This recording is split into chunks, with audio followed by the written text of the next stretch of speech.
এই পর্বে উপস্থিত আছেন আমাদের দেশের বিশিষ্ট নারী নেত্রী, কবি, লেখক, গবেষক, অপরাজেয় বাংলাদেশের সম্মানিত নির্বাহী পরিচালক ডক্টর ওয়াহিদা বানু। কেমন আছেন আপা? আলহামদুলিল্লাহ, ভালো আছি। আমরা শিশু অধিকারের জন্য লড়াই করছি, আপনি লড়াই করছেন দীর্ঘদিন আপনার সংগঠনের ভেতর দিয়ে, কিন্তু শিশুদের অধিকার কি প্রতিষ্ঠা করতে পেরেছেন? এই মুহূর্তে বাংলাদেশে শিশু অধিকার সপ্তাহ যেটা চলে প্রতি অক্টোবর মাস থেকে এটা নভেম্বর মাস পর্যন্ত চলে। তার কারণ হলো ইন্টারন্যাশনালি আমরা এটাকে বলি 16 ডেজ অ্যাক্টিভিজম। এই 16 দিনকে আমরা এই সারা পৃথিবীতে আমরা একই সাথে শিশুদের জন্য, মেয়ে শিশুদের জন্য, নারীদের জন্য, তাদের প্রতি যে সহিংসতা, তাদের প্রতি যে নির্যাতন, অবদমন, প্রতিহিংসা, তাদের যে অধস্থন অবস্থার কারণে বৈষম্য যে বিভিন্ন জায়গায় বাড়ছেই, সামাজিক, অর্থনৈতিক, সাংস্কৃতিক, রাজনৈতিক সবগুলো প্রেক্ষাপটে যে তার একটা অধস্থন অবস্থায় আছে।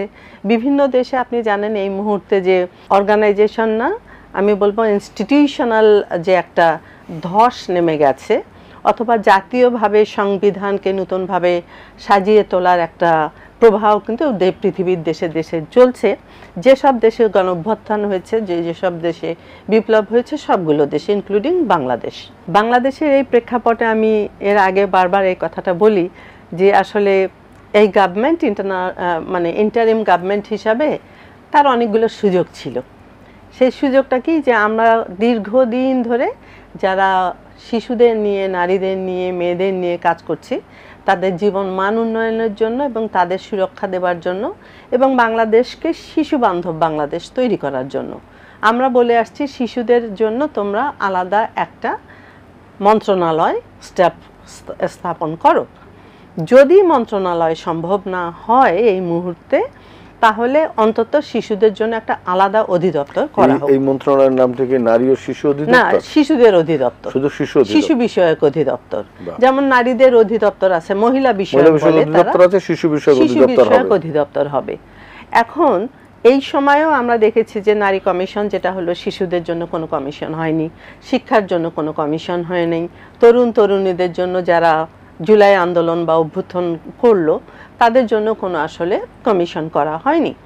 এবং আপনি যখন জুলাই সনদ পড়ে দেখবেন তখন এখানে শিশু, নারীর, নৃগোষ্ঠী, জনগোষ্ঠীর কথা কোথাও আসলে সেইভাবে প্রকটভাবে অগ্রাধিকার ভিত্তিতে লেখা হয়নি।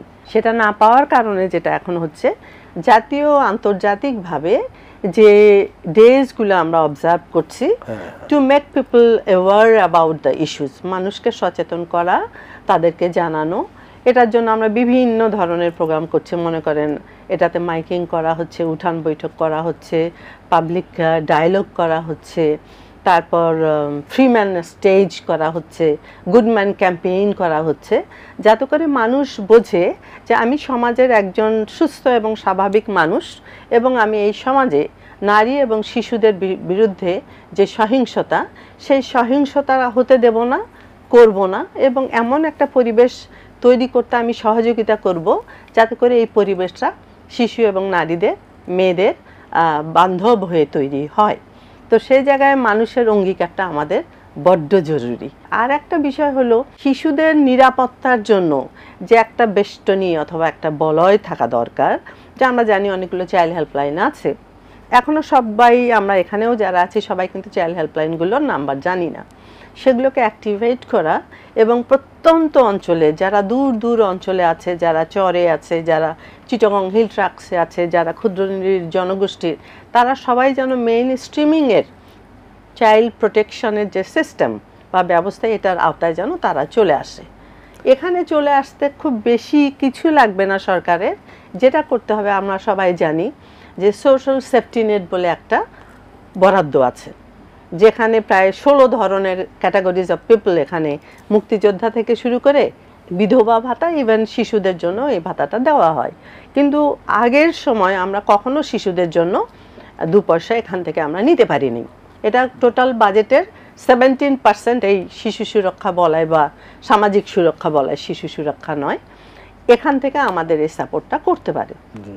এখন যখন আমি বলবো যে আমরা যখন বলি যে প্রায় 47% হলো আমাদের শিশু কিশোর, বা তরুণ তরুণী সমাজের টোটাল জনসংখ্যার ভিতরে তাদের জন্য যদি অগ্রাধিকার ভিত্তিতে লেখাপড়া না দেওয়া হয়, সাংস্কৃতিক চর্চা না দেওয়া হয়, তাদের জীবন মান বিকাশের জন্য মননশীলতা বাড়ানো না হয়, তাদের যদি প্রপার নাগরিক তৈরি করার জন্য গ্রুমিং না করা হয় এখন থেকে, তাহলে ভবিষ্যৎ প্রজন্মকে আমরা আসলে খুব বেশি সুস্থ এবং স্বাভাবিক অবস্থায় পাবো না, যেটা দিয়ে আমরা সমৃদ্ধ বাংলাদেশের জন্য যে স্বপ্ন দেখছি সেটাকে বাস্তবায়ন করা আমাদের জন্য অনেকটাই দুরূহ হয়ে যাবে।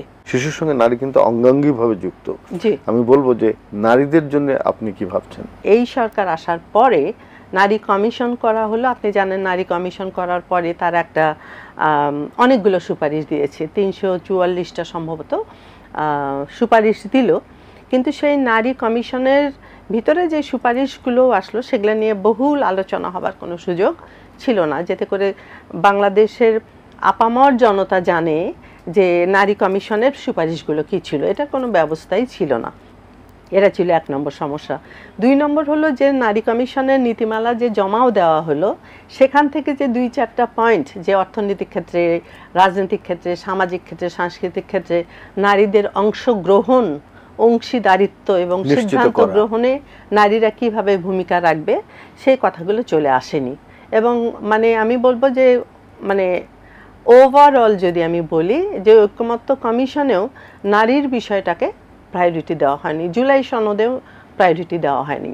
তো সেদিক থেকে আমি বলবো যে বেগম রোকেয়ার 106 বছর আগেরকার কথা, যে সমাজের একটা অংশ যে বসিয়া থাকিলে আর একটা অংশ সমাজ কিভাবে সচল রাখিবে, তো সেই জায়গাটা আমার মনে হয় যে এটা আমাদের বোধোদয় হওয়া দরকার, যাতে করে নারী পুরুষ সবাইকে সেই শ্রদ্ধা দেয়, সেই রেসপেক্টটা করে, সেই ভালোবাসাটা থাকে এবং সবার প্রতি সবার এমন একটা সহনশীলতার জায়গা আমরা থাকি যাতে করে আমরা পরস্পরের সম্মান বজায় রেখে সমাজে কাজ করতে পারি। অনেক ধন্যবাদ আপনাকে। আজকে আমাদের আয়োজনে আপনি খুব গুরুত্বপূর্ণ দুটি বিষয়ে আলোকপাত করেছেন এবং সেগুলো আমাদের নিশ্চয়ই আমাদের সরকার যারা এখন আছেন, ভবিষ্যতে যারা আসবেন, তারা সবাই মিলে এবং এই প্রস্তাবনাগুলো যদি আমরা মান্য করতে পারি তাহলে নারী এবং পুরুষের যে সমান অধিকার, তার ক্ষমতায়ন এবং শিশু সুরক্ষা বলয় তৈরি করতে পারবো। আপনাকে অনেক ধন্যবাদ। আপনাকেও ধন্যবাদ। এটিএন বাংলার দর্শকদের অনেক ধন্যবাদ।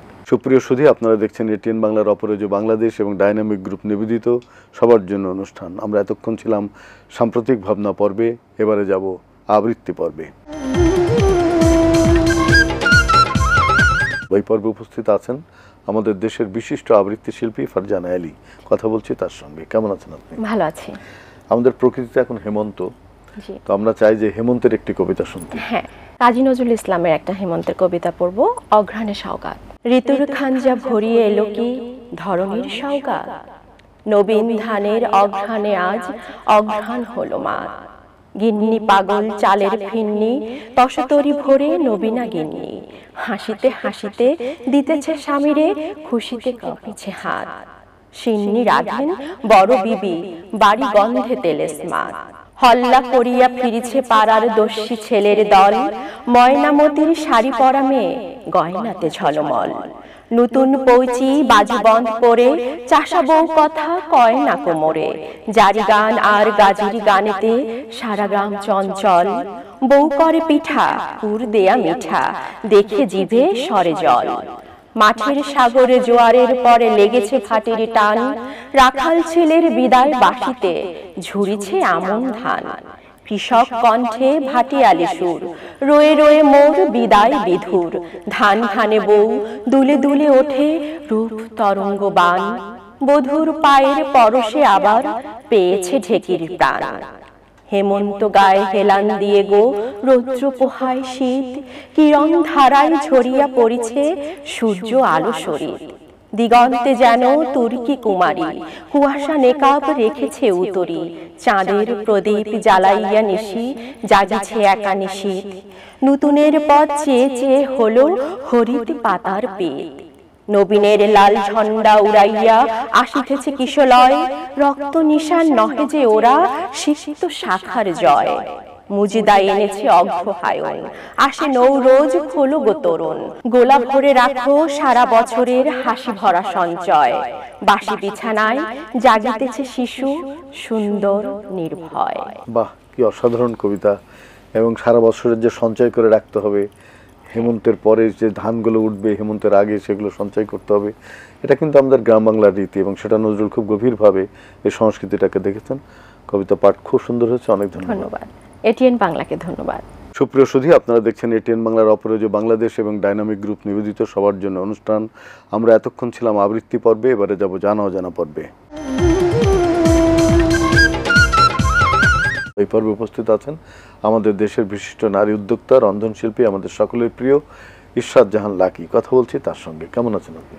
আলহামদুলিল্লাহ ভালো আছি, আপনি ভালো আছেন? আচ্ছা লাকি আপা, আপনি একজন উদ্যোক্তা, আপনি বলুন যে কি পরিবেশ পেলে একজন নারী উদ্যোক্তা সফল হতে পারে? একজন নারী কর্মক্ষেত্রে তার মানে স্বাধীনতাটুকু থাকতে হবে, নিরাপত্তা থাকতে হবে।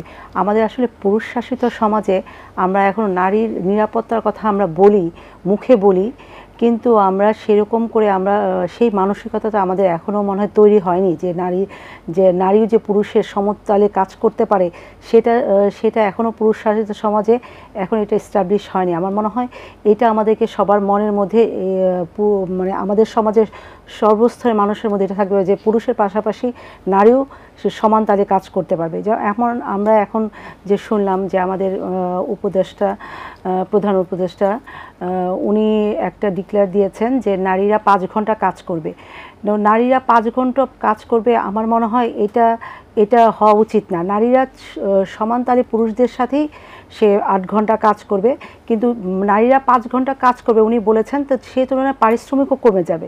তো নারীরা যদি পুরুষের পাশাপাশি কাজ করতে পারে, সমান তালে কাজ করতে পারে, তাহলে আমার মনে হয় পারিশ্রমিক কমানোর দরকার নেই। তাহলে নারী যদি সে স্বাবলম্বী হয়, পুরুষের মতো সে যদি করতে পারে, কাজ করতে পারে, তাহলে সে পারিশ্রমিক কম কেন পাবে? সে যদি স্বাবলম্বী হতে পারে, তার যদি অর্থনীতি সে মজবুত হয়, তাহলে তো সে সংসারে মানে তার পারিবারিকভাবেও সে হবে, দাঁড়াতে পারবে। নারী উদ্যোক্তাদের জন্য আপনি কি চান? নারী উদ্যোক্তা হতে হলে তাকে সাপোর্ট দিতে হবে, এটা পারিবারিক হোক আর সামাজিকভাবেই হোক। সাপোর্ট দিতে হবে, অর্থনৈতিক সুযোগ করে দিতে হবে, অর্থনৈতিক সাপোর্টের সুযোগটা করে দিতে হবে, আর প্রশিক্ষণের ব্যবস্থা তো করতেই হবে। তো এই সরকার বিভিন্ন জাতীয় উন্নয়ন এনএসডি আন্ডারে বিভিন্ন নারীদের এই উদ্যোক্তা হওয়া, তারপর যেহেতু আমি একজন রন্ধন শিল্পী, তো রন্ধন বিষয়ক বিভিন্ন প্রশিক্ষণ বিনামূল্যে করছেন। সেটা যদি নারীরা করতে পারে তাহলে নারীরা উদ্যোক্তা হিসেবে ঘরে বসে অনেক কিছু করতে পারবে। ব্যাংক ঋণ, ক্ষুদ্র ঋণ যেগুলা এনজিওরাও দিচ্ছে, সবরাই দিচ্ছে, তো এই ঋণগুলোকে সঠিকভাবে ব্যবহার করে নিজেকে বিল্ড আপ করা, নিজেকে প্রতিষ্ঠা দেওয়া, সেটা কতটা কিভাবে সেটা সম্ভব? এটা সহজ শর্ত যে কিছু কাগজপত্রের জটিলতা এটা যদি শিথিল করা হয়, তাহলে মনে হয় এটা আরো সুযোগটা নারীরা নিতে পারবে। ঋণ নেওয়ার ক্ষেত্রে আপনি কিছুটা সুবিধা দিতে হবে। যেমন জামানত হিসেবে হাজব্যান্ডের চায়, জামানত হিসেবে হাজব্যান্ডের ওইটা যদি একটু শিথিল করা হয়, নারীরা যদি হাজব্যান্ডের উপর ডিপেন্ড করেই করবে, তাহলে তো সে অত আগাতে পারবে না। হাজব্যান্ড যদি না দেয় সে কি করবে?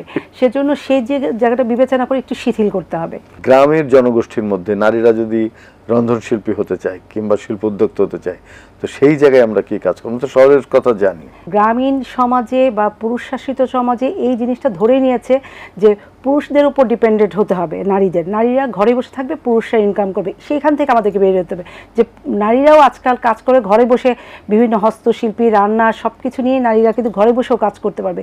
এই জিনিসটা, এই মানসিকতা থেকে বের হয়ে আসতে হবে। এমনকি ইন্টারনেটে কাজ করেও কিন্তু তার অনেক, হ্যাঁ, আজকাল গ্রামে গঞ্জেও কিন্তু ইন্টারনেটের ব্যাপক মানে আমাদের প্রযুক্তিগত অনেক উন্নতি হয়েছে। তো সেই ক্ষেত্রে নারীরা যদি ঘরে বসেও করতে পারে, তাহলে নারীরা সেই নিরাপত্তা বা সেই সুযোগটা করে দেওয়া হয়, তাহলে নারীরা অনেক কিছু করতে পারবে। আপনার স্বপ্ন কি?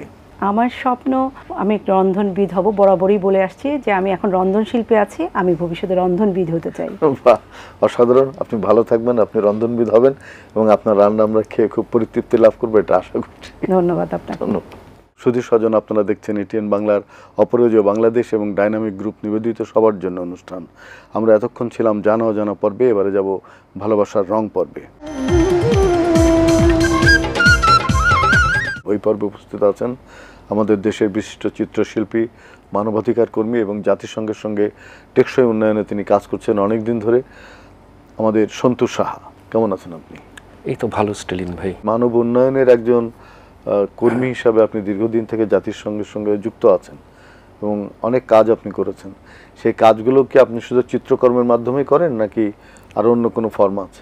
যেহেতু আমি চিত্রশিল্পী, তো আমি চিত্রশিল্পের মাধ্যমেই এটা করার চেষ্টা করছি এবং আমি একজন সংগঠক হিসাবেও কাজ করছি। আসলে জাতিসংঘের কোন কোন ক্ষেত্রে কাজ করেছেন এবং কোন কোন সালে? যখন আমি স্টুডেন্ট ছিলাম চারুকলা ইনস্টিটিউটের, তখন থেকে আমি জাতিসংঘ তথ্যকেন্দ্রের সাথে যুক্ত। জাতিসংঘের মানবাধিকার বিষয়ক কার্যক্রম, যেমন আমার প্রদর্শনী হয়েছে 2000 সালের আগে, সেটা ছিল হলো মানবাধিকারের সার্বজনীন ঘোষণাপত্রের 50 বছর পূর্তি উপলক্ষে। তো সেইখানে আমার শিল্পকর্মের প্রদর্শনী ছিল। সেই প্রদর্শনীটির ক্যাপশন ছিল শিল্পীর চোখে মানবাধিকার। আচ্ছা, শিশু এবং নারী মানব উন্নয়নের ক্ষেত্রে কিন্তু এই দুটো খুবই গুরুত্বপূর্ণ জায়গা। এখানে আপনি কোনো কাজ করেছেন কিনা? এখন আমি যে কাজটা করছি সেটা হলো টেকসই উন্নয়ন লক্ষ্যমাত্রা নিয়ে আমার একটি পিক্টোরিয়াল পাবলিকেশন আছে। সেটা দিয়ে আমি স্কুল প্রোগ্রাম করছি, স্কুলের ছাত্রছাত্রীদের মাঝে যাচ্ছি। আপনারা নিশ্চয়ই দর্শকরা অবগত আছেন, স্টেলিন ভাই তো অবশ্যই জানেন, টেকসই উন্নয়ন লক্ষ্যমাত্রাটি এটি হলো জাতিসংঘের 15 বছরের একটা কর্মসূচি। 2016 থেকে 30 পর্যন্ত মেয়াদকাল, এখন আরও 5 বছর বাকি আছে। তো এই লক্ষ্যমাত্রাগুলোর মধ্যে 17টা লক্ষ্যমাত্রা আছে। যে লক্ষ্যমাত্রাগুলোর কিছু হলো সামাজিক, কিছু অর্থনৈতিক এবং কিছু পরিবেশগত বিষয়ের উপর ভিত্তি করে সেই লক্ষ্যমাত্রাগুলি নির্ধারণ হয়েছে। এই লক্ষ্যমাত্রাগুলিকে গ্লোবাল গোলসও বলা হয়, বৈশ্বিক লক্ষ্যমাত্রা নামে অভিহিত করা হয়। এবং আমি এই প্রোগ্রামটা করছি, আমার যে পাবলিকেশনটা সেটা আমি আর্টিস্ট হিসাবে আমার আর্টিস্টিক ওয়ার্ক এবং একটা ব্রিফ ডেসক্রিপশন দিয়ে সেই পাবলিকেশনটা আমি করেছি, একটা পরিপূর্ণ। এবং এরকম সহজ পাবলিকেশন বাংলাদেশে হয়নি। এবং আমি সেটা কাজ করতে গিয়ে ছাত্রছাত্রীদের মধ্যে অভূতপূর্ব রেজাল্ট পেয়েছি স্টেলিন ভাই। বাবা, অসাধারণ। আপনি একজন শিল্পী, আমি জানি। যে গান নিয়ে কাজ করছেন তার 4টি লাইন যদি আমাদের একটু গেয়ে শোনান। আমি অ্যালবামের সং এই মুহূর্তে গেতে চাচ্ছি না। আমি আমার পছন্দ মতো একটা গান গাই। হ্যাঁ, 4টা লাইন করেন। একটা জীবনমুখী গান। আমি বাংলায় গান গাই, আমি বাংলার গান গাই, আমি কে চিরদিনে বাংলায় খুঁজে পাই। আমি বাংলায় দেখি স্বপ্ন, আমি বাংলায় বাঁধি সুর, আমি এই বাংলার মায়া ভরা পথে হেঁটেছি এতটা দূর। মানুষকে নিয়ে কাজ করেন, এটা আমাদের জন্য অনেক গৌরবের। ভালো থাকবেন আপনি। দর্শক শ্রোতাদেরকেও ধন্যবাদ। প্রিয় দর্শক, আপনারা দেখছেন এটিএন বাংলার অপরাজেয় বাংলাদেশ এবং ডায়নামিক গ্রুপ নিবেদিত সবার জন্য অনুষ্ঠান। আমরা এতক্ষণ ছিলাম ভালোবাসার রং পর্বে, আমরা যাব নৃত্য পর্বে।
বাংলার প্রকৃতি আমাদের সঙ্গে আছে, আমরা বাংলার প্রকৃতির সঙ্গে আছি, আমরা মানুষের সঙ্গে আছি, থাকবো মানুষের সঙ্গে। এই প্রত্যাশায় শেষ করছি। সবাই ভালো থাকবেন, সুস্থ থাকবেন।